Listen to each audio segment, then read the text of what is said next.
and subscribe follow. Ooh.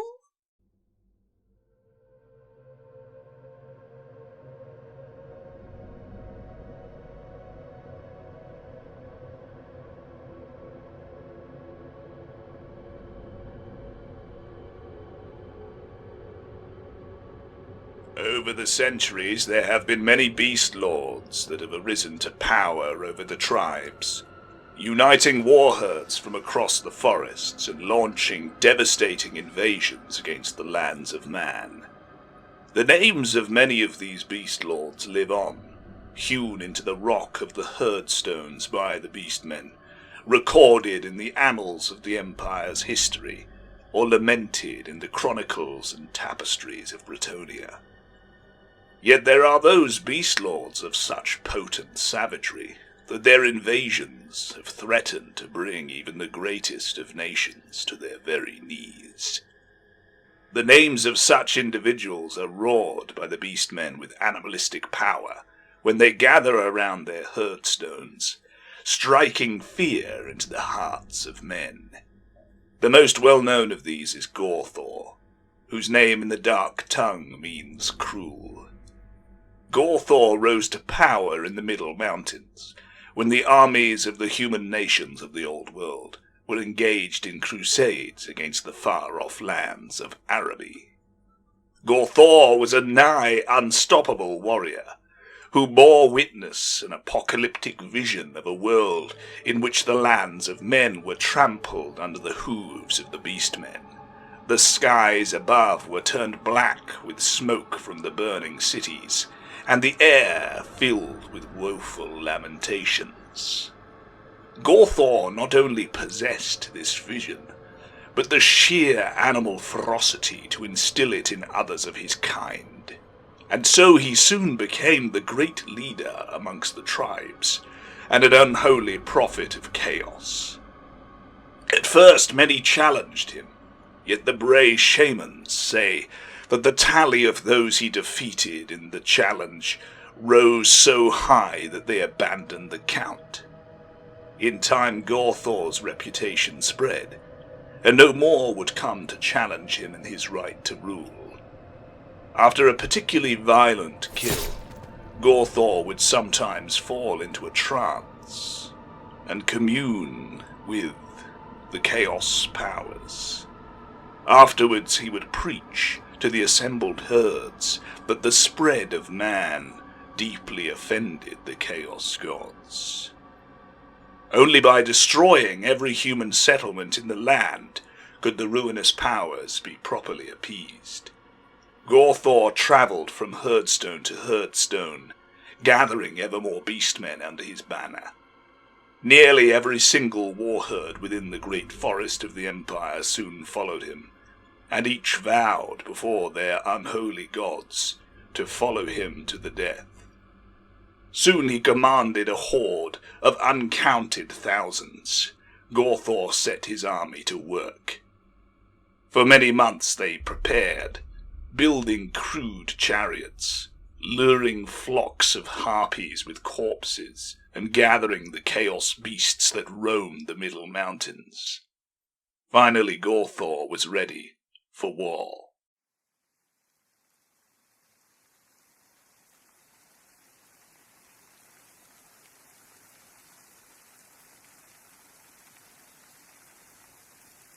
Like an unrelenting storm, the beastmen horde broke upon the unsuspecting territories of Ostland and Hochland. This time beastmen did not come to plunder or pillage. They came to destroy the northern provinces once and for all. Ostland was the first to suffer the wrath of GORTHOR and his horde. Sweeping eastwards down from the Middle Mountains, the horde stretched from one horizon to the other. At its head was GORTHOR himself, riding upon his chariot, his own war herd similarly mounted. Razor gores the size of mammoths parted the horde before them, and made the ground quake in their tread. Amongst the swarming gores strode massive minotaurs, the promise of fresh meat sending them into a terrible frenzy. Even larger than the Minotaurs were whole packs of soul-eating Saigors, and the berserker giants known as Gorgons, summoned to join the horde by the magics of GORTHOR's Bray shamans. These and other indefinable and gargantuan creatures waded through the horde, towering above it such that a man would see them coming from miles away. GORTHOR left a trail of destruction in his wake. Such was the terror inspired by GORTHOR and his horde that men claimed he was a demon lord given form. Men, women, and children were butchered without mercy. Towns and castles were razed to the ground, and pillars of smoke scored the skies. No army that stood before the horde achieved anything more than providing the Minotaurs with yet more fresh meat to gulp down. Each night the beastmen feasted on fat chunks of raw flesh, and drank great draughts of human blood. The unruly chanting of tens of thousands of Gors rolled across the land, striking terror into the hearts of those whose homes lay before the horde. It seemed that GORTHOR was determined to finish mankind once and for all. After each battle, the mighty beast lord always spared a single man who was fated to carry the news to others and spread panic in the face of the oncoming armies. Leaving Ostland devastated in his wake, the skies behind him wreathed in black smoke and filled with harpies quarrelling over the last scraps of meat. GORTHOR led the ravening herd south to the province of Hochland. And yet, before the Middle Mountains had even receded from view behind his horde, GORTHOR found his path blocked by another foe. This time it was not an army of men that stood before him, but a mighty horde of black orcs, each taller and broader than a full-grown Gor, and armoured in black plate. GORTHOR was granted a revelation by the Chaos Gods, and knew that the massive orc warlord facing him sought to destroy his right to despoil the lands of the old world. GORTHOR must prove himself against this enemy before the gods would allow him to continue his destruction of man. With a braying war cry that echoed from the distant Middle Mountains, GORTHOR ordered his horde to charge. With an answering roar of his own, the black orc spurred his own army forward. In an instant the two hordes smashed together. There was no strategy to the battle, no finesse. Both armies sought nothing more than to grind the other to pulp through brute strength and sheer numbers. As the two hordes melded into a raging morass of flesh and steel, both war leaders came face to face at the epicenter of the swirling storm of bloodshed. The Black Orc warlord towered over even the mighty GORTHOR, yet the Beast Lord knew with utter conviction that the power of the Dark Gods was his. Even as GORTHOR invoked the forbidden names of the Chaos Gods, the Black Orc bellowed to his own crude deities, and the duel began. It is said that none dared near the ensuing combat, for even to approach it was to risk dismemberment, or trampling under iron-shod boot or sharpened hoof. Every blow that was struck would have cleaved a lesser foe in two, yet despite the score of wounds GORTHOR inflicted on the Black Orc, the growling brute came on. And then GORTHOR was struck by another fleeting vision. This was not simply another enemy that he fought, it was a challenger, one that sought to usurp his position as the deliverer of mankind's extinction. Fueled by the same strength that had ensured his supremacy in the war herds, GORTHOR redoubled his assault. He gripped his huge spear in both hands, bringing it around in a wide arc that struck the mighty Black Orc hard in the side of his ugly head. The spear entered its pointed ear, splitting its skull as it passed out the other side. The Black Orc roared in denial of GORTHOR's victory before its eyes crossed, and it sank to its knees, pitching into the muddy ground. GORTHOR stomped the corpse flat. Seeing their warlord slain in such a manner, the remainder of the orc horde fell into anarchy and confusion. The beastmen, however, were spurred on by GORTHOR's victory, and emboldened by their leaders' cries of triumph, cut the orcs down until not one of the greenskins remained alive upon the battlefield. This battle against the Black Orcs gave the humans valuable time in which to gather their forces. The Elector Count of Ostland sent what forces he had remaining to join with the defenders of Hochland, in the hope that the combined force would somehow be enough to halt their foe. But the Ostlanders were attacked and defeated by a band of beastmen who had been ordered by GORTHOR to watch the roads from the east, for he was granted a vision that revealed a trap closing around him from the ruinous powers. Knowing that his flank was now unchallenged, GORTHOR took the horde further south, cutting a trail of devastation across Hochland. His destination was soon clear. GORTHOR was marching against Hergig, the capital of Hochland itself. Meanwhile, the armies of Hochland were marshalled under Elector Count Mikhail Ludendorff, a ruthless man who ruled his province with an iron fist. Ludendorff was feared rather than admired by his men. During those dark days, it was perhaps better to have a merciless leader to match the savagery of GORTHOR. With so many of Mikhail's elite warriors away fighting in the Crusades, the forces of Hochland lacked heavy cavalry and elite infantry. The defenders knew they had no hope of marching GORTHOR's horde on the open field of battle. Ludendorff ignored the pleas of his subjects to save the countryside from the ravages of the beastmen, and instead busied himself with strengthening the defences of the provincial capital. The defenders were divided into two contingents. The first group, mostly mounted pistoliers and outriders, were to fight a rearguard against the horde. The other half were to prepare the defences of Hergig. The Count supervised the preparations personally. Under his watchful gaze, the men and women of Hergig slaved with little sleep or food. Many died of exhaustion, and those who tried to flee were executed as traitors. The hunting grounds around Hergig were filled with cunning traps and snares. Outlying wells were poisoned, and livestock brought into the city. Those animals that could not be sheltered were butchered and burnt, so that the beastmen could not use them for food. The forests around Hergig were torched to create a massive killing ground for archers. Iron cooking pots, plowshares, and the bells of the shrines were melted down and used to make weapons.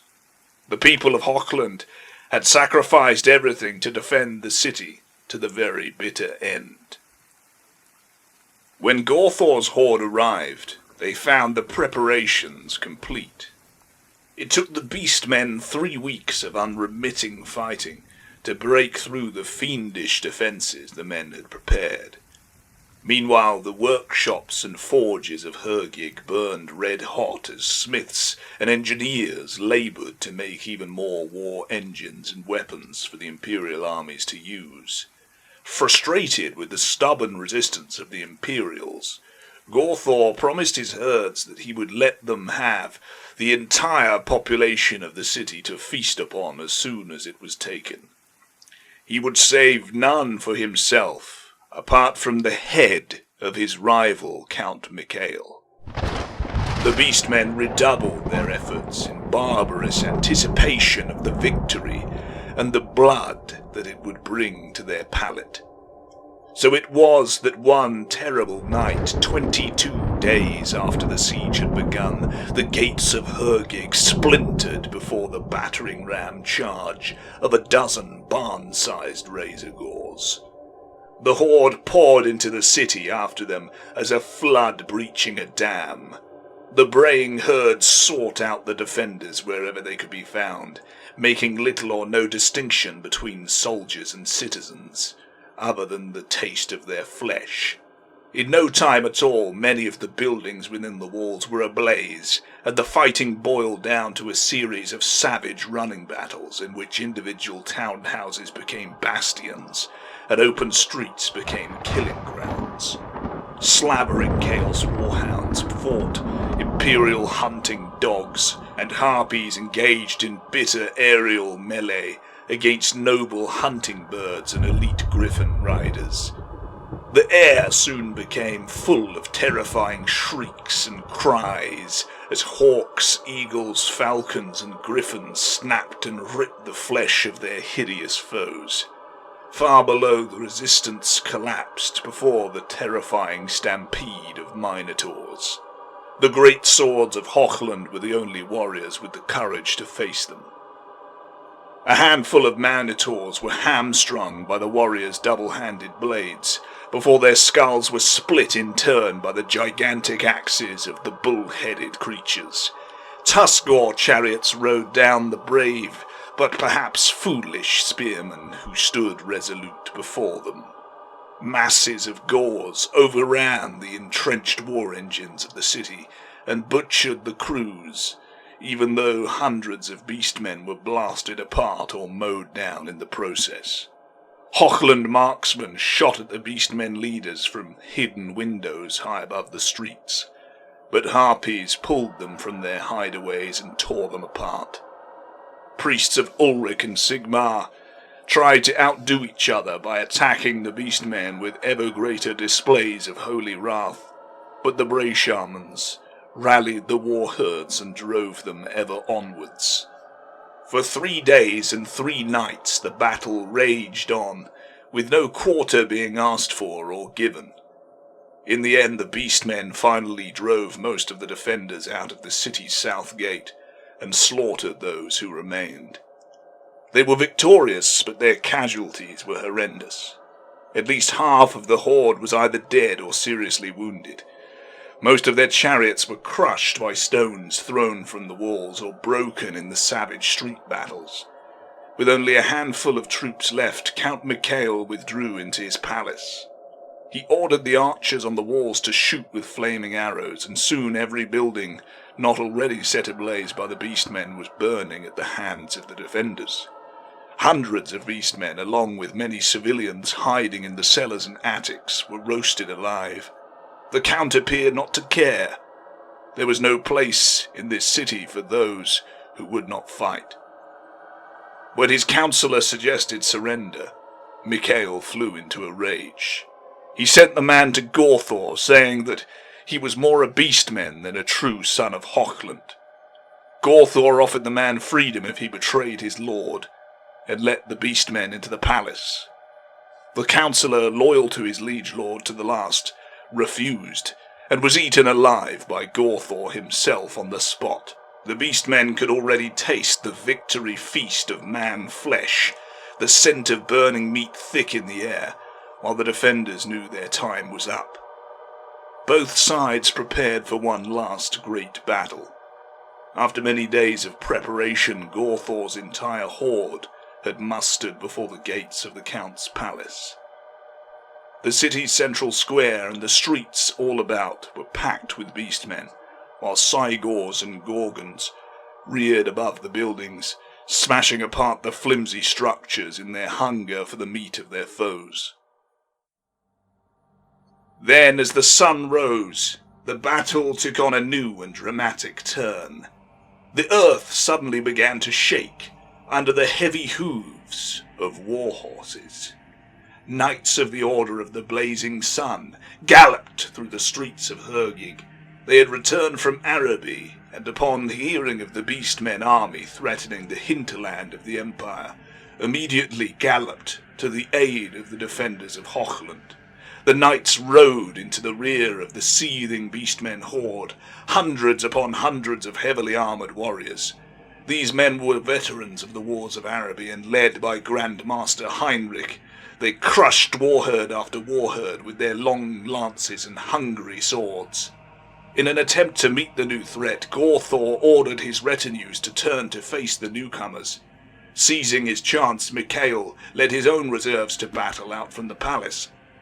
The beastmen were caught between the hammer and the anvil, and GORTHOR knew that his cause was doomed unless he acted swiftly. Standing atop the ruins of a shattered statue of a long-dead emperor, surrounded by 100 of his beastigors, GORTHOR raised his arms to the storm-racked skies. He bellowed to the chaos powers to guide him, while the battle raged all around, howling incantations in the dark tongue of chaos. Knowing then that the black gaze of the dark gods was upon him, he ordered his beastigors to get him as close to Count Mikhail as possible. The brutal beastmen cut a red swathe through the battle, until the beast lord saw the Elector Count resplendent in his ancestral armour. GORTHOR stepped forward and challenged Count Mikhail to single combat. Dismissing the pleas of his captains, the Count accepted. For almost an hour, the two fought in the great palace steps. Both the enemy armies paused, near exhaustion, waiting for the outcome of the duel. The beastmen braying and barking with bloodlust, the men silent, anxious in desperation. It seemed that the Elector Count would surely fall before the fury of the gigantic beast lord, yet time and time again he somehow parried GORTHOR's incessant attacks with bestial strength. Then GORTHOR struck such a heavy blow that the Count's shield was splintered and his ancient armour rent in two. GORTHOR's spear pierced the Count's body, the beast lord putting all of his strength into lifting the spear high into the air, even as the transfixed Mikhail slid down its length. At the very instant of GORTHOR's victory, the Count's rune fang, his magic blade of office, swept around almost of its own accord and plunged itself into GORTHOR's chest.